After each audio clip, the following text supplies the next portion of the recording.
તો સાબરકાંઠામાં નકલી દૂધ બનાવતી ફેક્ટરીનો પર્દાફાશ થયો છે। પ્રાંતિજના સલાલમાંથી ઝડપાઈ નકલી દૂધની ફેક્ટરી। સાબરકાંઠા એલસીબી ટીમે બાતમીના આધારે ફેક્ટરી ઝડપી પાડી। ભેળસેળયુક્ત પદાર્થોથી તૈયાર કરાતું હજારો લીટર દૂધ શ્રી સત્યા ડેરી પ્રોડક્ટ્સ નામની ફેક્ટરી એલસીબીએ ઝડપી। પામોલીન તેલ, ડિટર્જન્ટ પાવડર તેમજ યુરિયા મિલાવતા દૂધની આડમાં કરવામાં આવતું હતું ઝેરનું ઉત્પાદન। ભેળસેળયુક્ત દૂધ અમૂલ પાઉચમાં ભરી વેચાણ કરતા હતા। નકલી દૂધ મશીનરી સહિત 71 લાખથી વધુનો મુદ્દામાલ જપ્ત કરાયો છે। પોલીસે ઉત્પાદન કરનાર 4 આરોપીઓની ધરપકડ પણ કરી છે। આરોપીઓને કોર્ટમાં રજૂ કરી રિમાન્ડની કાર્યવાહી કરાઈ। નકલી દૂધનું કારખાનું ઝડપાતા સમગ્ર વિસ્તારમાં ચકચાર મચી છે।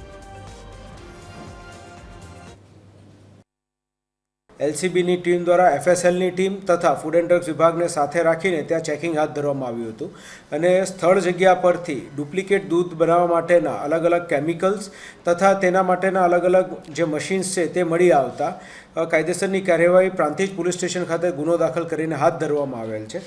સ્થળ જગ્યા ઉપરથી ટોટલ 5 આરોપીઓ જે છે એ પકડાયેલા છે, જેની અંદર જીતેન્દ્રભાઈ વિઠ્ઠલભાઈ પટેલ કરીને છે તે પ્લાન્ટ ઓપરેટર તરીકે કામ કરતા હતા અને તે ઉપરાંત સચિનભાઈ, કરણભાઈ અને અજયસિંહ આ 3 લોકો જે છે એ ત્યાં કર્મચારી તરીકે કામ કરતા હતા।